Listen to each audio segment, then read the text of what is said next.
Hi guys, I'm Corey Banks, Managing Editor of PC Gamer. I'm here with Paul Neurath, who was the creative director at Looking Glass Studios that created Ultima Underworld, one of the most legendary of PC role-playing games. Thanks for joining us, Paul. Thank you, Corey. And Paul is playing Ultima Underworld right here on this video. We just created a character and are in the dungeon that you start off in the game. Tell us, give us the kind of like the 30-second pitch on what Ultima Underworld is. Like all games, it came out of an era or context. In the 1980s, the dungeon games that I had played and liked quite a bit were games like Dungeon Master, Bard's Tale, Wizardry, and those were so traditional role-playing games with a first-person perspective of the dungeon, but the technology then and the computers then weren't capable of rendering anything realistic, and so they were line drawings or block drawings of the dungeon, and the dungeon was generally a grid that you moved around, and you take discrete movements, like you just jump 10 feet ahead or turn 90 degrees. So it was very abstracted, but that's what you could do back then.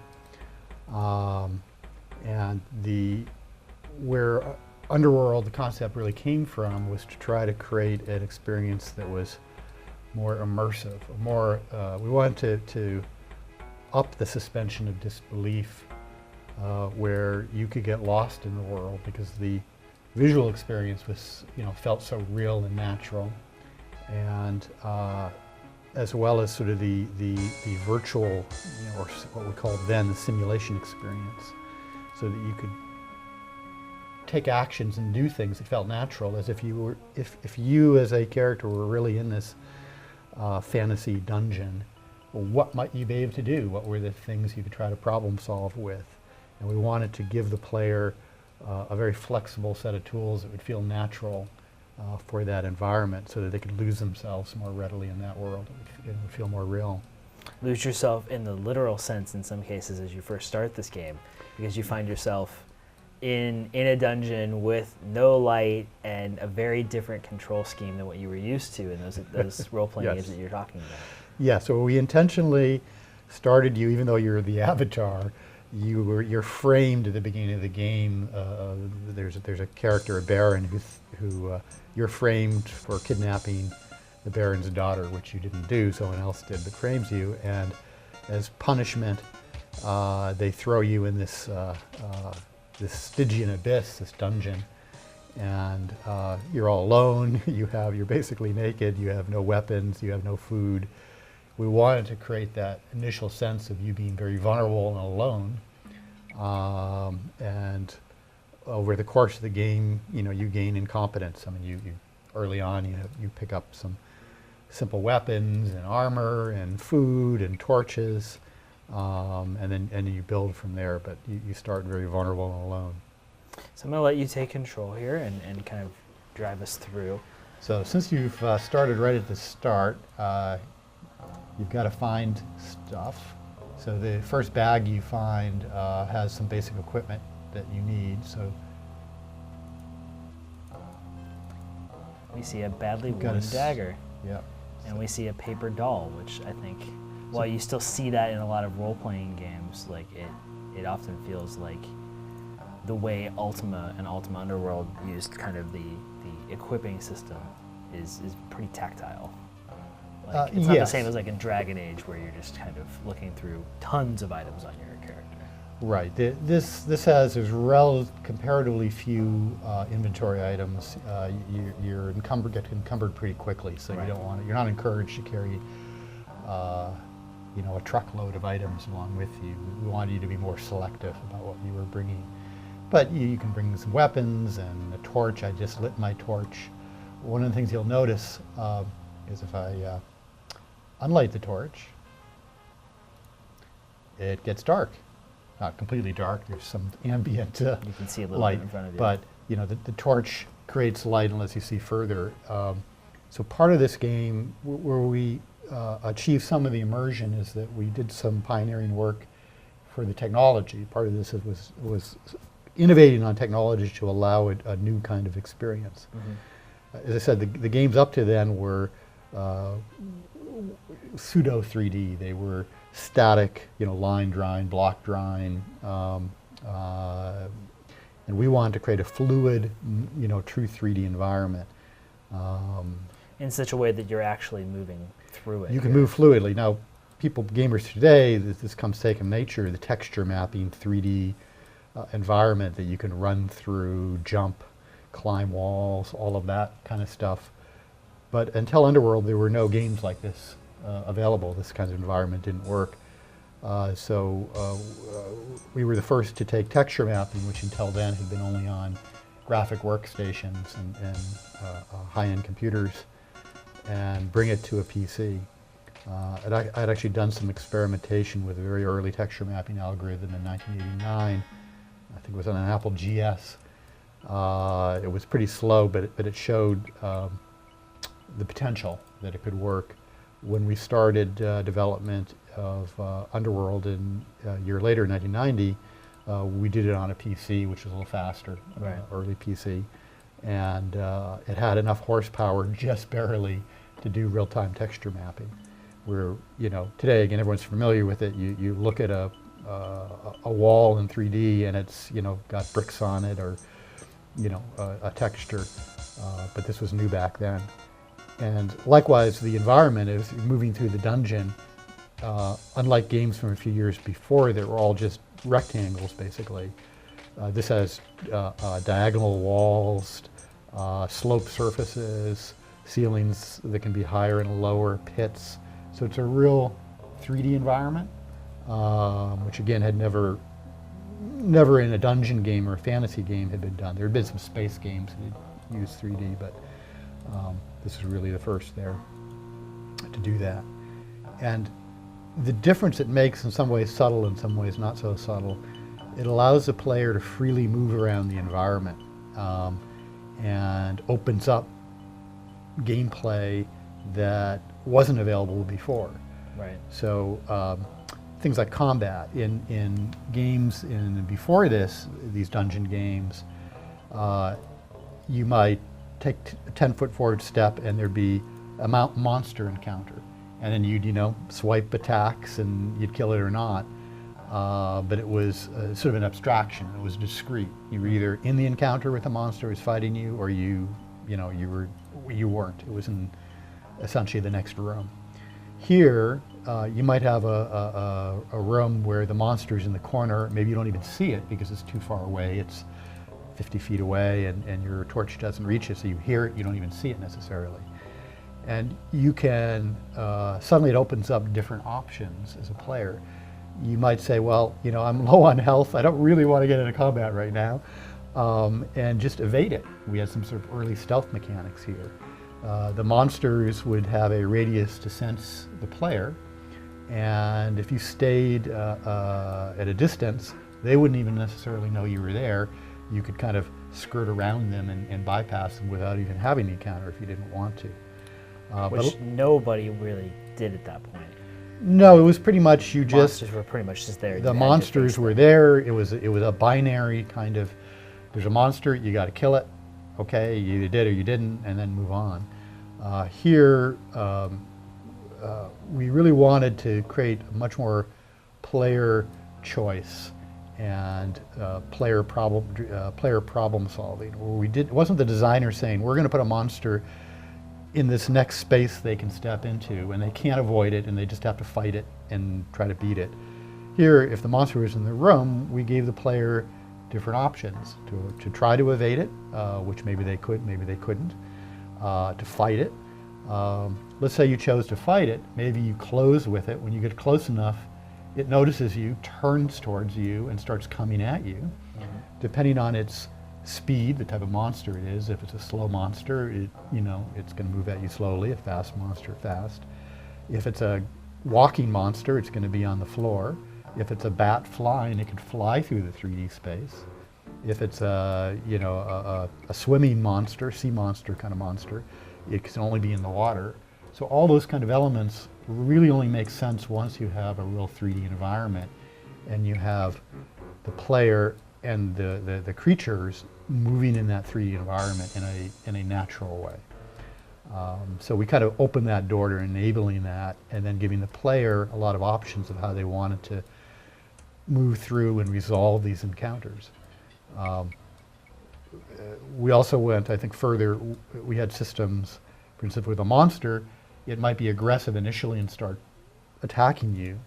If you fought it and it was starting to take a lot of damage, we had a morale check, and it might decide it was better than fighting you, it should run away, and suddenly would run in the other direction, and you could try to chase it down and kill it, or just let it run away.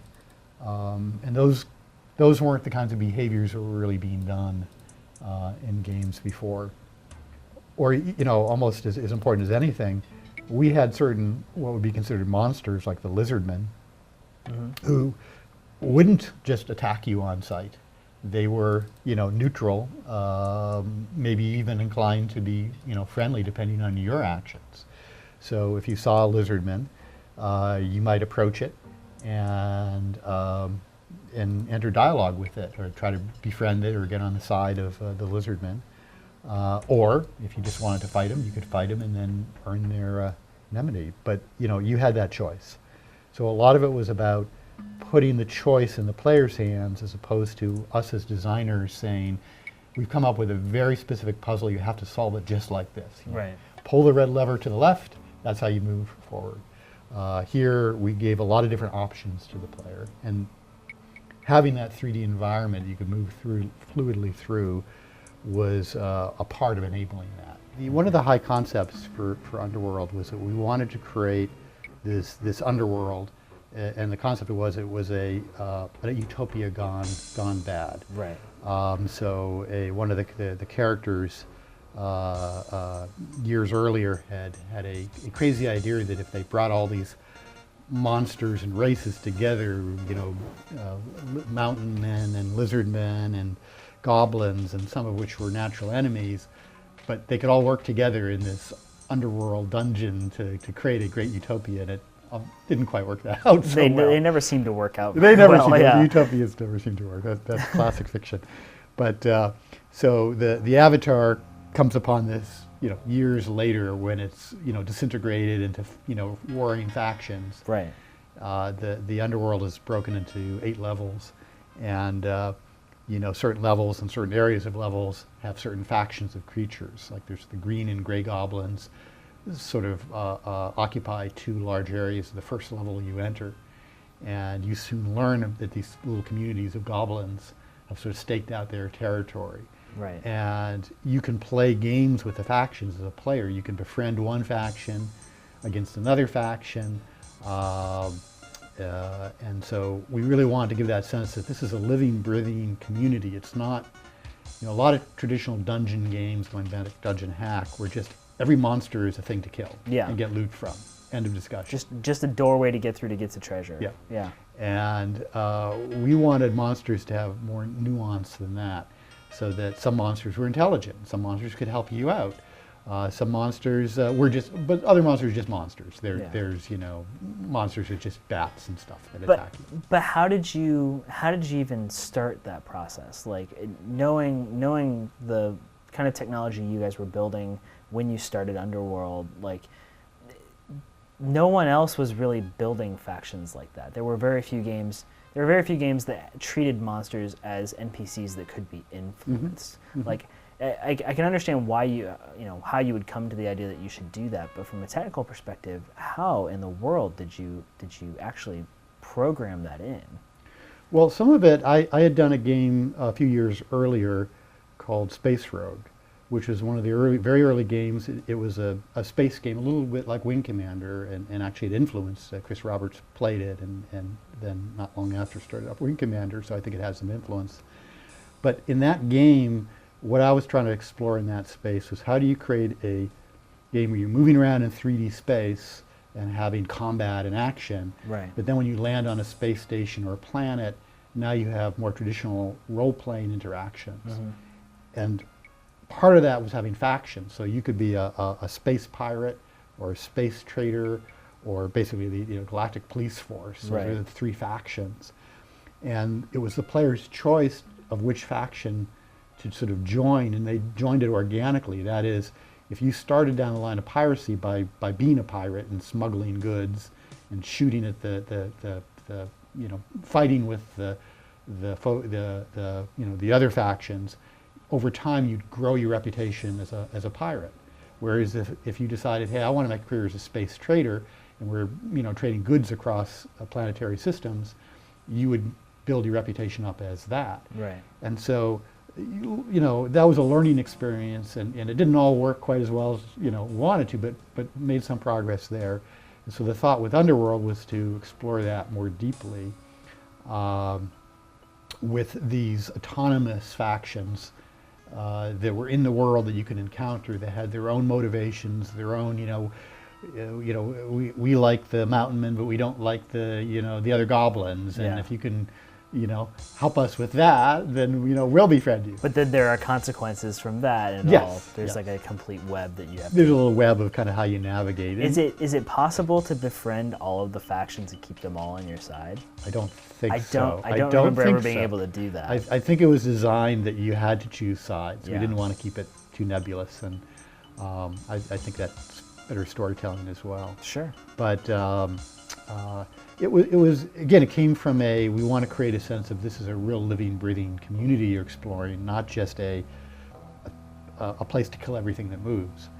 And to your question of kind of how we got there, because there hadn't really been games that had done this, maybe in bits and pieces up till then, but nothing that really pulled this off. I think part of it was, besides having this vision and really wanting to achieve this vision, which came as much from fiction, reading Lord of the Rings and how they describe the Mines of Moria and such, more than games, because games hadn't really done that today. Yeah. But fictionally and story-wise, we knew these places in the imagination existed, and we wanted to recreate those. Part of it was that the team, we had some very special folks on the team, and one of the things I did when I was putting the team together is that we had a couple people who had done games before, like myself, but then we mixed it in with some guys right out of college who had never worked on a game before professionally. And the old adage is, they were young, hadn't done it before, so they didn't know what they couldn't do. Right. And so I think to some degree, if you ask a experienced game developer to really do something innovative and break through, there can be resistance of saying, well, that's not doable. They fall back on their old tricks. And you've built up a certain knowledge base, and it's harder to, there's a certain fear or resistance to stepping into the unknown. Right. You're so competent at what you know. Yeah. Because it's comfortable to stay there. There's a book I'm just starting reading that Ed Catmull's Creativity Inc. that talks to this. But I think it runs across not just games. We really want to get people off a feeling of a safe place and say it's okay to try things out that may fail. And that's one of the things we did. This was about it's about 2 years in development overall, which was pretty long for back then. Yeah. We had a very small team, though. We only had really 6 people in the core team, so it was a comparatively small team, even for that era. But we gave ourselves a lot of time because we wanted to experiment. We wanted to. This was, before people talked about, fast failures or whatever terminology today. We had embraced kind of that approach. I think we had 4 different combat systems mechanics that we tried out before we arrived at the final one. I mean, they weren't all completely different, but we would throw out a lot of code. There was the most of the code and most of the design and content we wrote for the game over the course of those 2 years was thrown out and not used in the final game. But it was still very useful because we learned from each iteration and trying it out. And partly when you're trying to do something that's genuinely innovative and no one's done before, you can't get right A to B to the final answer. Right. You kind of have to explore. You have to try things. You have to try things. And it's interesting that in modern development now, like it's much tougher to try things and throw things out unless you keep it at a very basic prototype stage. I wonder if that was just a luxury may not be the right word, but it seems like because you kept the team small, you were able to be a little more agile. Yeah, I think it's very. I think Yes, team size being small is key to that. It's really hard to be agile with a large team. I didn't realize it was just 6 people on the core team, though. That's crazy. Yes. Yeah. Um, And this- then, it was a very tight team, but we worked well together. It was very integrated, and we also took an approach which had some cost too. That a lot of people wear multiple hats. So, a couple of the engineers also designed a couple of the levels of the game. okay. I did the first 2 levels of the 8 levels I designed because, right or wrong, I felt like since I had the most experience as a game designer, I wanted to make sure that, for the early experience, the Fatui experience, as it were, for the new players, that it was polished and sort of would work for that. Sure. But then we had a very collaborative environment, and and again, some of these folks, they were just out of college and no track record, but very much inherently, we just trusted everyone to kind of, work with each other and give them as much responsibility as they wanted. So it was the kind of work environment that we were trying to build that allowed people to be innovative and creative. There was no slap on the wrist because something experiment didn't work. It was Sure. like, okay, great. What did we learn from that? Yeah. What can we do better? And we did have a whole framework. I mean, we had scoped out in the first month what the game was going to be about and wrote a high-level design document. And the final game was pretty darn close to that. Sure. So it's not as if we were shifting our vision around. Yeah, the devil was in the details. It was You were how to just get there. changing. Yeah. And how to get there was not easy. Did you know at the beginning that exactly what kind of technology you would be using? Because I mean, what's the first thing that I think Ultima Underworld is really known for is this engine, this freedom of movement, Mhm. being able to Mhm. not being stuck to a grid.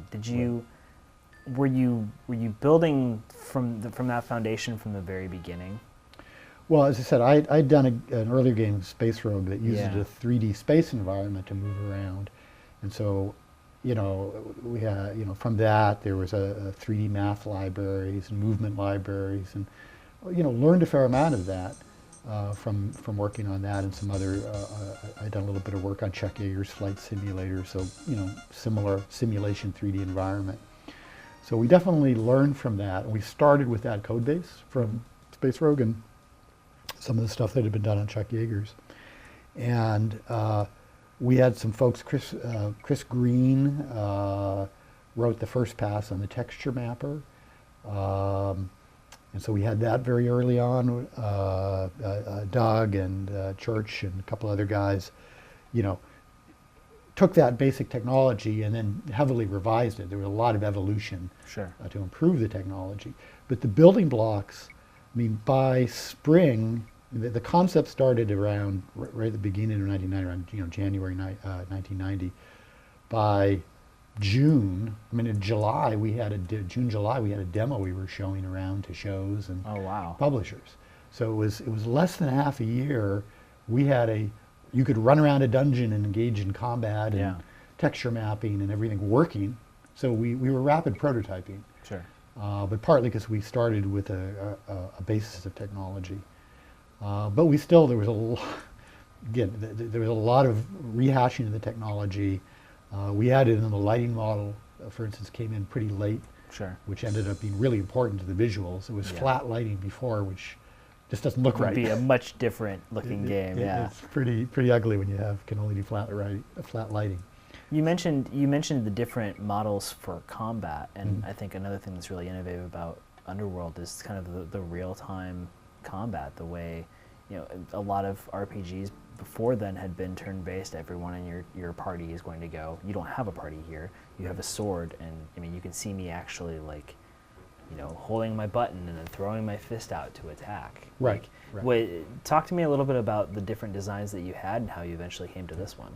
Well, again, the approach of doing combat was informed by, let's go from the abstraction of older RPGs, which was abstracted out, often with stats being shown, and let's make it feel like if you were really in combat, fighting with a sword, some goblin.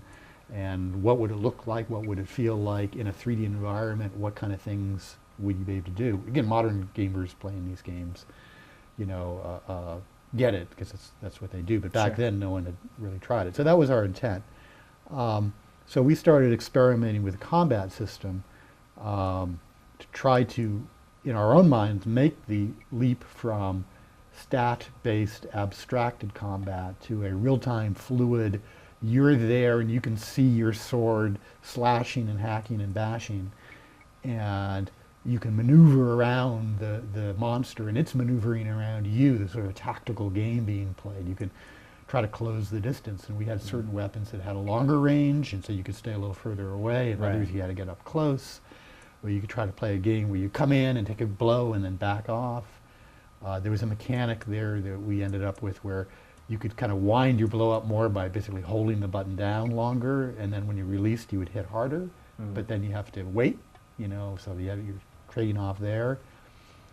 We used a mouse interface, so if you swung low, it was like a slashing blow or stabbing blow, and it was slashing blow if you swung medium, and I think like a bashing It's like overhead an early blow. use of mouse gestures in a lot of ways. There were mouse gestures Yeah. to decide what kind of blow, and depending on what weapon, if you had a mace, it was more effective with an overhead bash, and so you'd get a bonus for doing it that way. Sure. If you had a sword, it would be better at slashes than, right or wrong. We had some thought as to how that might work. Yeah. So we were trying to create a very fluid experience where the player could experiment and try different techniques out. And depending on what weapon they had, depending on what monster they were fighting, depending on the terrain they were in, then you have magic layered on top of that. One of the things we really wanted to do, and we called it emergent behavior, is provide enough different ways a player could influence the outcome that, if you get, 5 different, axes, and each one you can change, you get 25 permutations of outcomes. If you get 10, you have 100 permutations. So quickly you offer just a real great variety of ways for the player to resolve any encounter, any situation. And what was really fun about this is that when we started to play test the game, some of the play testers would come up with solutions to encounters that we never even thought of. Sure. Like, oh, you can do that? Which again is it's sort of the polar opposite of traditional, particularly role-playing games before that, which were the designer has a solution. And you need to figure it out. Push these 3 levels, and Yeah. until you push those 3 levers in that particular pattern, you're not moving. Right. And not that that's, we had some of those puzzles in Underworld as well. Sure. But I think if that's all you have, it doesn't provide player agency and player problem solving. So we really wanted to open the door there. Were you concerned about adding too much complexity? Because this is at a time where there is no opportunity to look up a wiki for Ultima Underworld and figure out all of the spell permutations and stuff like that. Like, Right. the ease of access to information on how to get past something was not there. Right. Were you Well, were this is you an at all era worried? where you'd get a 30-page instruction manual with your box game, Yeah. and you'd read it, or Yeah. part of it at least. And it was just on the player to be able to Figure break it all out. that information down and go.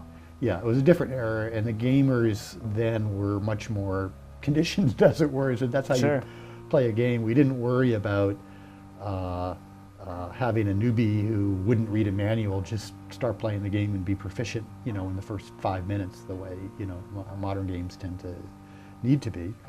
And good and bad. I mean, it certainly wasn't all good, but I think for players who started playing this game, there was also it was a learning experience for a lot of them, because they were used to games that were very discrete and very much, I need to solve this particular puzzle to move forward.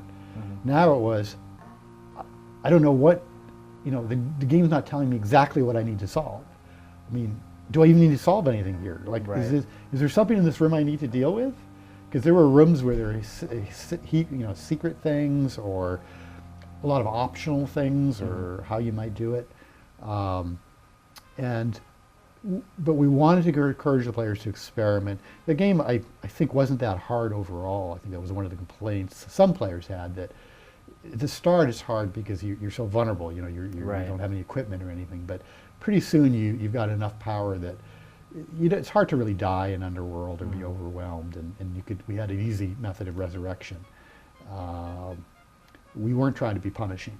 So that was how we gave room for people to experiment. But I think where could be a challenging game is it was very unstructured in that way. Well, we had plot and everything, but there were so many different ways you could solve any particular problem, and we didn't force you down any plot line. You know, we did this more on System Shock a few years later, but Underworld started this sort of concept of we'll create these story little nodules that are loosely connected, and you'll get snippets of background details. You'll read a little note, or an NPC will tell you a little bit here and a little bit there, and over time you'd stitch that together and understand the context of, oh, I get it. I need to go get this talisman, you know, whatever. Which is a story, you know, device that is used a lot now in modern games. BioShock. Yeah. But you guys started that here. You were telling me before we started this that Ultima Underworld did not start as an Ultima game. Can you talk about how your Underworld concept became a side story in the Avatars overall plot? Sure. We started the game up at the beginning of 1990 as I just formed a new studio. We built up the small team, 5 people initially, and we started working on what we were calling Underworld. And when we had a demo ready to show in spring, we started to show it to different publishers of the time, and it had, you know, Origin was the most interested in it and said we want to, you know, be the publisher for it. And I'd worked with Origin before, so I knew those guys quite well. And it was Richard Garriott who suggested, how about we brand it Ultima, because that'll give it a nice brand edge over just Underworld. So how do we call it Ultima Underworld? And I'd be happy to lend, you know, that brand. And I was a huge fan of the traditional Ultima series. I'd played, you know, all the ones prior to that, the 1 to 6, I think, up to there. So that we thought that made a lot of sense.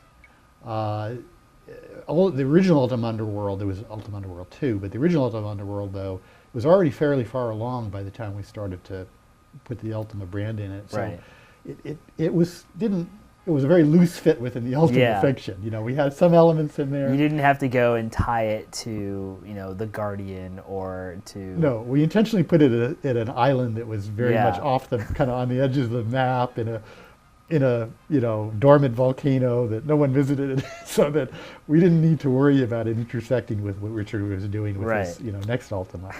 So it was mostly in brand, though there were some important elements that we, you know, we had the spell casting system evolved with the runes, you know, that come from the Ultima fiction. And some of those other elements. It sounds like on the whole, like branding it as Ultima didn't have to affect your vision for the game, though.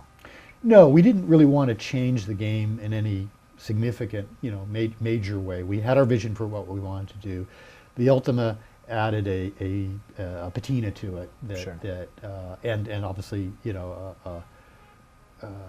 the branding was helpful, and it brought some of those Ultima fans over to try the game out. And I think for Origin, it was just, this was a very experimental project for not only us, but for Origin as a publisher. Sure. You know, when they thought the technology was cool when they saw it, but there was a fair amount of head scratching. Is this going to be fun? And our gamers really want this kind of experience that's so kind of free form and open-ended?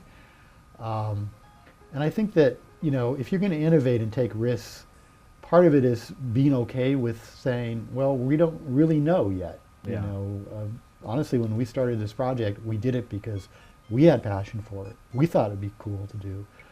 But it's not like any of us had any crystal ball saying, you know, there's a big audience out there that wants the same experience. You know, the game ultimately went on to sell about 500,000 units. So that was, for that era, as a PC game, that was pretty successful. Right. It was a pretty big hit. But it didn't, under development, I think there was a fair amount of head scratching of what is this game all about and who's the audience for it. And it's not, you know, it's a little bit of an awkward fit for an Ultima. There was actually a period where it felt like we were sort of an orphan project for Origin. Sure. Partly we were based in New Hampshire at the time, and Origin was down in Austin, Texas. So it was 1,500 miles in distance. And no Skype. And no Skype. Yeah. No Skype. And we were doing all the development ourselves, and we'd send builds down every month or so for Origin to check out. It wasn't until Warren Spector was put on as producer of the project, which was more than halfway through the project, that we really got good engagement. Origin was really, Warren was really helpful in that process because he got what we were trying to do. Right. Was equally passionate about it. And then could tell Origin. He was our champion yeah. too within Origin. He was your advocate. And Richard was always great about it too. But I think for the people in marketing and sales in particular, whenever they were looking at something innovative, and I think this is across any entertainment, whether you're talking films or games, if you're trying to come out with something new, I mentioned I was reading the Creativity Inc. When they were working on Toy Story, everybody was saying there's no market for a fully animated, feature film. The Disneys of the world said you can't sell that. Right. And they were wrong. Well, and sometimes they're right and sometimes they're wrong. I mean, Right. you don't know. But whenever you're trying to do something that's really trying to kind of be disruptive and do a different approach, you face that additional hurdle that getting it to the audience, whatever marketing sales is necessary, and just getting the audience to try this out, this new experience out, is challenging, and we didn't know. But we had, again, we started with some technology that gave us a head start. We had our vision. We iterated, experimented. Where we saw progress, we double down on that and say, okay, this is netting us something. This is fun. We're getting a good experience. We were making builds, multiple times a week, which was very high frequency for back in those days. Sure. And we weren't willing to throw stuff. I mean, we weren't hesitant to throw out anything that didn't work. Right. It wasn't about, because we had a small, nimble team, we were able to do that to some degree. If we had, a modern team of 100 people working on something, It'd be much more difficult. it's harder, it's expensive Sure. to throw stuff out. I always think of, and I'm a big fan of the games that Looking Glass made. Ultima Underworld, Underworld 2, System Shock, obviously, was brilliant. Thief was brilliant. Flight Unlimited, Terra Nova, and the first thing that always grabs me about those games is the technology that's involved by it. Involved in it. You talked a lot here about this technology. Do you think of Looking Glass as a company that was technology driven first? I don't think of it that way. I've always seen it as a marriage between, technology and art, if you will. Okay. I don't want to sound too highfalutin, but there's the, I'm a gamer first and foremost, and that's why I got into the games industry. I love the experience of playing the games, and so, if you're a fan of films or television, Game of Thrones or whatever you get involved in, there's an immersion, or there's a, you really get sucked into whatever your favorite film, television game is. And so that's a gut kind of experience. So that experience, the storytelling and the sense of player accomplishment, or, in Underworld, when you get in a tight situation, let's say you're in a room and you're overwhelmed by, too many monsters, and you say, what do I do? And then you realize, I can go through that door and slam it behind me and put a spike in it, and they won't be able to get to me. You're like, okay, Yeah. this sort of empowerment that the player gets. It's a by very being real, clever. tangible solution instead of something that feels gamey. Yeah. Yeah. But those kinds of experiences are the payoffs, and there's an art to that. There's an experience to that, and interactive is unique. It's not a film. Right. It's not a passive experience. So it's your agency in finding that outcome, and so the technology is no more, no less than a tool.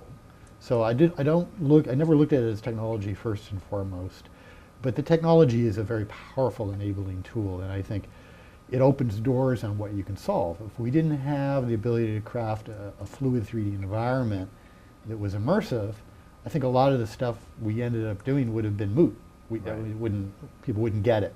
It would be, players wouldn't naturally think of taking those actions or making those choices if they couldn't visualize it, or if they couldn't interact with the world in that fluid way. So the technology is certainly a requirement that it be sufficient to get the job done. Right. And if you're ahead of the game, and I think that in a lot of ways we were, at least a few years ahead of everybody else at that point, on a lot of this technology, it was very enabling, but you still have to translate to an experience. Yeah. That's gonna. You can have all the tools, but you have to know how to use them. Yeah, And I, just a slight side. I mean, I wonder that a lot of more modern games have focused so much on just the visuals being more impressive than last year. Right. And it's getting incremental. How much better are the visuals last year from this year to next year? Right. And it's asymptotic. You can only get so realistic on those things. And that was the other element, is that it wasn't just about visuals, and to some degree some people reasonably could critique some of the games we did as not being the most visually gorgeous games. That might not be an unfair criticism in some ways. But we use the technology and the design, and I think to me the biggest challenge and the most interesting thing that we solved was the gameplay experiential things. Mm-hmm. And those are the areas where still today some of the modern games have not evolved all that far. Right. You play some of the best shooters, and the underlying mechanics, what you can, as a player, the emergent behaviors, the way you can problem solve, is still comparatively reductionist. Mm-hmm. Strafe to the side and use weapon number 7. Right. At least we mostly got rid of barrels and keys. Mostly. They're still there, a lot of these games. So, I think that where we were the furthest kind of ahead of the curve was in those behaviors, emergent gameplay, those kinds of elements. And there was a strong technical capability. We had a physics system before anyone really even, why do you need a physics system in a role-playing game? You could throw items and they'd bounce off walls, and they had friction and all of that, mm-hmm. which, we had some simulation technology going into prior games, and so that was a starting point. Mm-hmm. But then we went further with it in this dungeon environment. So we had a physics system, we had a rendering system, with a lighting model. We had AIs with some light stealth behavior, mm-hmm. which, some years later turned into Thief. And we said, hey, remember that light stealth stuff we were doing? What if we make a game we can do something with that? Just kind of tightly focused around stealth. I wonder if there's a market How for would that work out? How might that work out? So I think that what's fun about Underworld is that it's certainly for the projects that I've worked on was kind of the root. It's where we really fleshed out a lot of these things and put them all in one game. Some of them work better than others. The UI we hadn't figured out. I mean, this is before anyone had thought of doing mouse look or anything like that. So we came out with a mouse interface, gestures, mm-hmm. Which were very new and we were experimenting with. But a couple years later, when mouse look and what's sort of the common interface for 3D games and shooters today, it's clear. Okay, that's a more intuitive, mm-hmm. interface. So it's clunky now. If you go back and play Underworld, it's clunky. Though it's interesting to point out that you can do more. You have more control in some ways. You have a finer level of control, but you have to take more time to learn it, to accomplish it and learn it. It's a higher learning curve. Yeah. Which I think is fair for a lot of Looking Glass games, honestly. Probably so. The payoff is great, but you have to invest yourself a little bit more. I thought it was as an aside here, I remember when System Shock came out and many people thought that it would be a Doom clone, mm-hmm. and it really wasn't. It was something on its own mm-hmm. own level. Mm-hmm. And I remember I had friends as a kid who played and were like, I'm not running around playing Doom. I don't want to do this anymore. But System Shock grabbed me in a very real way, and it was because I was willing to, like with Ultima Underworld, I was willing to commit myself mm-hmm. to learning how it worked. And System Shock came out of the lessons of Underworld and Underworld 2. We had, developed Underworld, and then we did a very rapid follow-on, and I think it was less than a year, if I remember, because I think it came out in '93, Underworld 2. And that was tied more to the Ultima franchise too, right? Because we signed that project on actually before Underworld 2 was even done. Yeah. So we were already aboard Origins, the publisher, and that's one thing they wanted to see is a tighter integration. Which if you're going to brand it Ultima, sure. That makes sense. Yeah. But what we learned from as game designers and from the technology, we poured into System Shock. That was really the next generation of learning from that. Right. But you can see a very direct line between those two titles. If for folks who played them both, we just fleshed out some of the aspects of System Shock much further. Right. And then a few years later with Thief, that was taking a lot of those lessons and then trying to let's come up with pure experience. Mm-hmm. Because Underworld, it was for its day more typical, and it's a broad kind of experience. You've got magic, you've got combat, you've got stories, you've got NPC dialogues, you've got inventory and items, and those are kind of just those like checkbox. You had to have all those things to call it a role-playing game. Which in hindsight, it's like no, you don't really, and that's where Thief came from. It's kind of like, okay, what do we want to create a first-person game that's got some story elements, but it's not a full role-playing game. You don't have all the trappings of a traditional role-playing game. Let's get rid of that stuff. Let's focus this down and get rid of some of the let's get rid of some of that stuff. Is it fair to say that that's one of the things that I was going to ask you? What would you want to go back and change about Underworld? I think regret's probably too strong of a word. Yeah. But that seems like something that you feel maybe the game could have had less of, is those traditional, all the stuff that you thought you had to have to make an RPG back in that time. Yeah, I think that had we been more willing to forego some of the traditional RPG trappings, I in hindsight, the character generation, just how the stats for a character were old school, didn't really fit into the game, weren't part of the experience. Rolling up a character just didn't really. I mean, including the left or right-handedness was a bold move, and I'm sure many Southpaws thank you for that. My wife is left-handed, so that partly comes from first-hand knowledge or second-hand knowledge. But we did, and we did some interesting things with it. We tied, your agility into how you moved around a little bit, gave you some bonuses, and how you took sword attacks and stuff like that. So there's some things going behind the scenes that are very sophisticated for that era. But at a high level, if we had just said we don't need any of that, I think in hindsight that would have been smarter. We would have focused more, had more time to focus on the immersive experience of being in the dungeon. Sure. One of the challenges, we were just really pushing the envelope hard on the hardware and the platform. Right. The texture mapping we did at the time, it's all true 3D. You can look up and down and everything else. But for instance, the texture mapper was more of what would be called an image warper technology than a full 3D texture mapper. So when you look up or down, you tilt your head up and down, the walls will distort in kind of headache-inducing ways if you look at it too closely. But that, we were doing as much as we could most of this technology of that was written in 91, or it was wrapped up by 91. So in that era, we were pushing the envelope, and that created its own issues because there's so much effort was just how do we just pull this off on a PC of that era. So for instance, on Ultima Underworld, we couldn't do a full screen rendering. We wanted to. We understood that if we did a full screen, it would be a more immersive experience. Mm-hmm. When we went to full screen, the frame rate was so bad it was unplayable.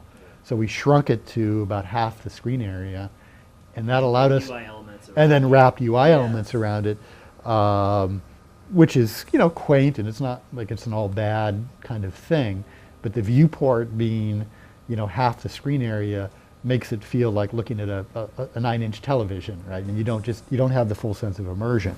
And then even in Underworld 2, you could make that viewport bigger. Right. I remember it being larger. The UI elements are smaller. And then by System Shock, we were able to do full screen, and then we could do VGA graphics, and But we were when you're pushing on the cutting edge of technology and what a consumer platform is capable of, you're making compromises. Mm-hmm.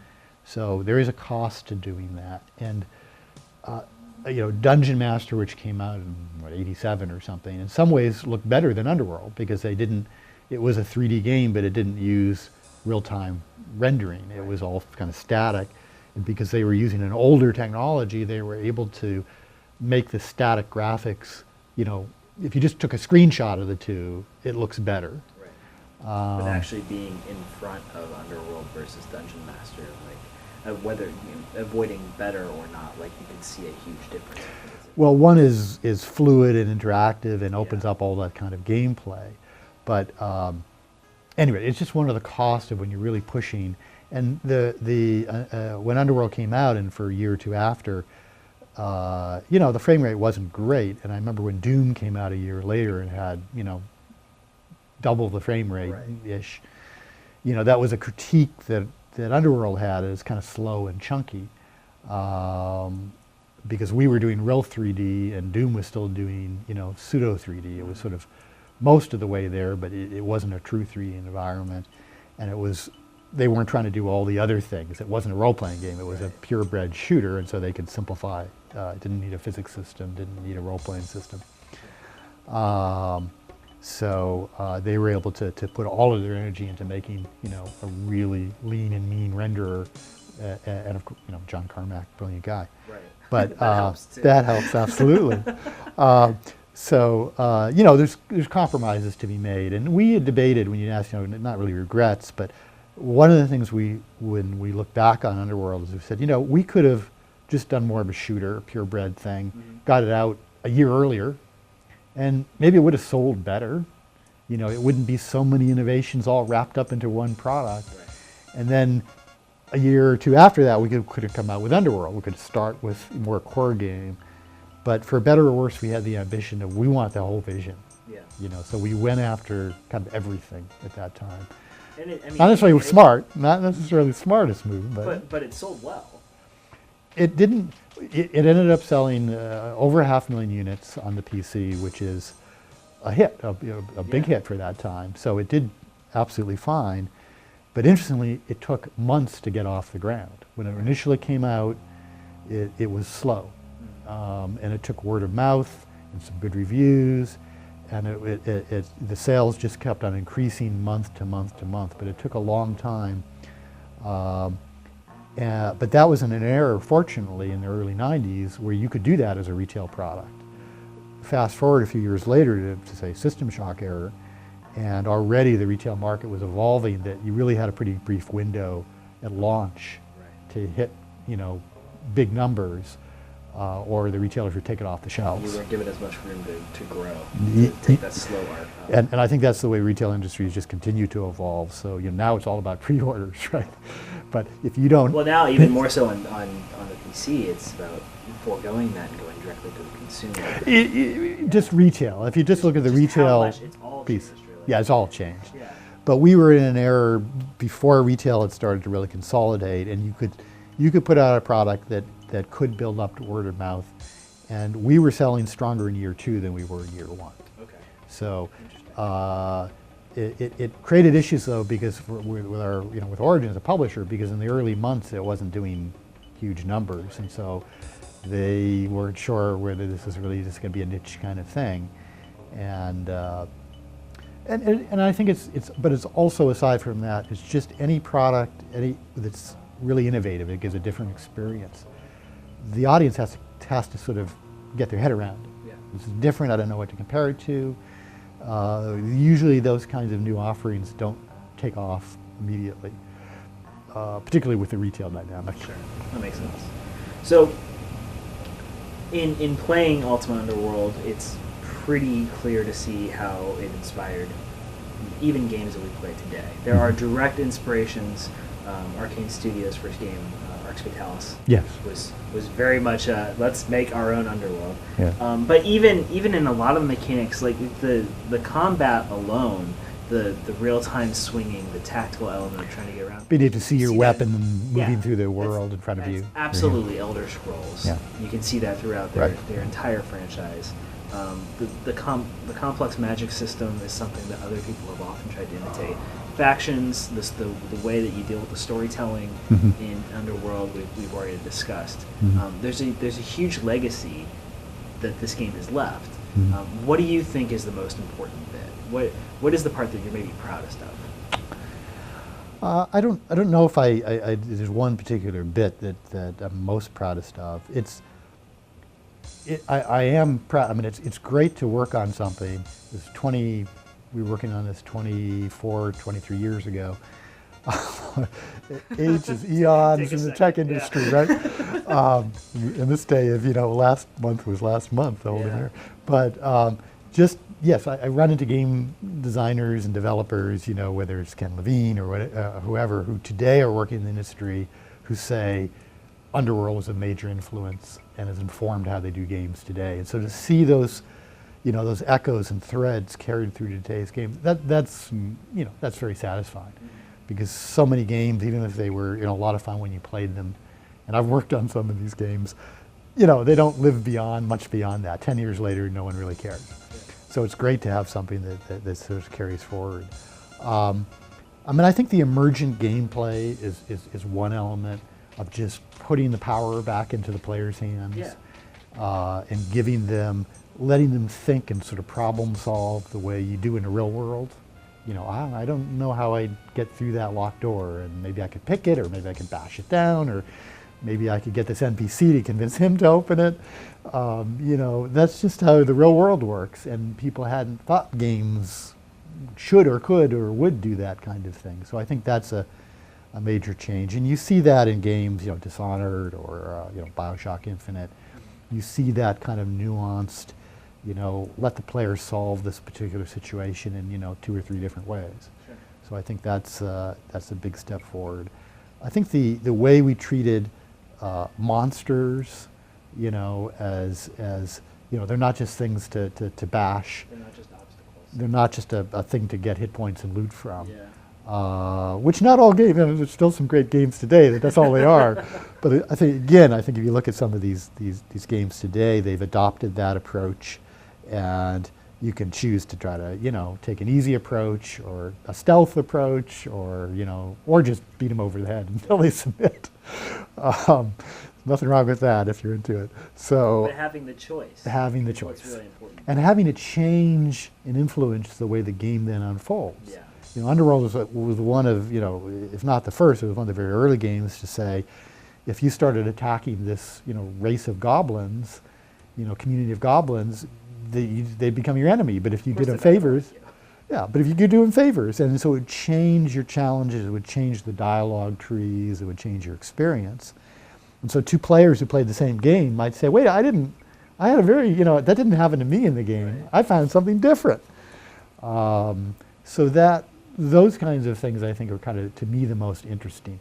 The technology is interesting too, but quite frankly, we may have been a year or 2 ahead of everybody else, but we didn't invent texture mapping. I went and looked at SIGGRAPH papers and stuff from the 70s, and people were already doing texture mapping. We adapted it to the PC and the lighting models and everything else.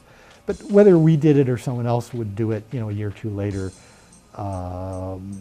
that was coming, and it's cool, and it just gets better and better. And I'm amazed when I see, games from the past year or 2, and how the 3D worlds are so, wonderfully realized. Right. But I see that as less of our legacy.